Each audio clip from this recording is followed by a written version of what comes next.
আধুনিক কালের সরীসৃপদের মধ্যে কুমির সবচেয়ে বড় এবং ভারী। কুমিরের দেহ টিকটিকির মতো, লম্বা লেজ এবং ছোট পা থাকে।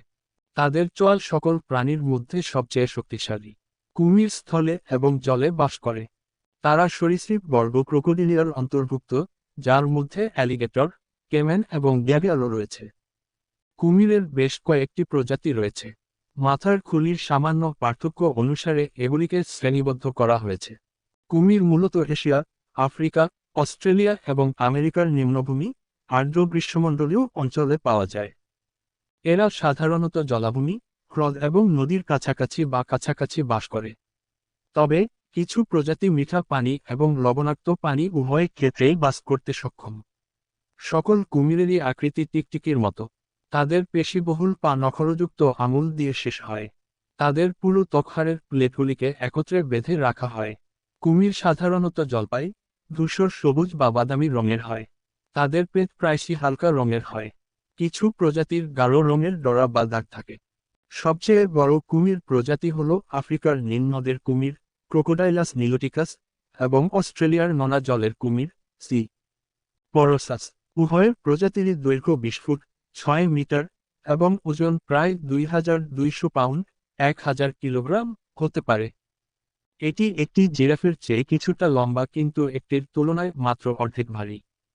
তুলনামূলকভাবে বামন কুমির, অস্ট্রিওলাইমাস টেট্রাসপাইয়েন্স, প্রাপ্তবয়স্ক হিসাবে দৈর্ঘ্যে প্রায় 6 ফুট 1.7 মিটার পৌঁছায়।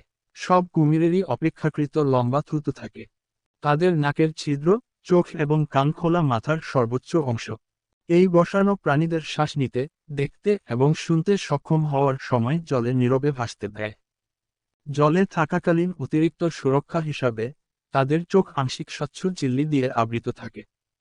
এই ঝিল্লিগুলি তাদের চোখে ময়লা আসতে বাধা দেয় কিন্তু তবুও কুমিরদের পানির নিচে দেখতে দেয়।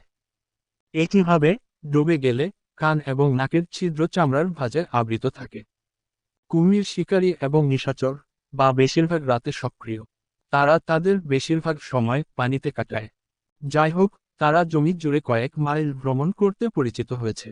কুমির ঠান্ডা রক্তের হয়। এর মানে হলো যে তারা তাপ তৈরি করতে পারে না বা অভ্যন্তরীণভাবে তাদের শরীরের তাপমাত্রা নিয়ন্ত্রণ করতে পারে না। পরিবর্তে তাদের শরীরের তাপমাত্রা তাদের পারিপার্শ্বিক অবস্থার উপর নির্ভর করে পরিবর্তিত হয়। কুমির উষ্ণ হওয়ার জন্য নিজেদেরকে রোদে দিয়ে এবং শীতল হওয়ার জন্য ছায়াযুক্ত জায়গায় ফিরে যাওয়ার মাধ্যমে তাদের তাপমাত্রা নিয়ন্ত্রণ করে। কিছু কুমিরও হ্রদ বা নদীর তীরে গর্ত খুঁড়ে বড় দৈর্ঘ্যে কয়েক মাইল পর্যন্ত প্রসারিত হতে পারে। এগুলি সাধারণত একটি চেম্বারের শেষ হয় যেখানে ব্যক্তিরা খরা বা ঠান্ডা থেকে সুরক্ষিত থাকে। কুমিরের মধ্যে প্রণয় এবং মিলন জলে হয়। একটি মহিলা তার বয়স, আকার এবং প্রজাতির উপর নির্ভর করে গড়ে 10-50টি শক্ত খোসাযুক্ত ডিম পারে।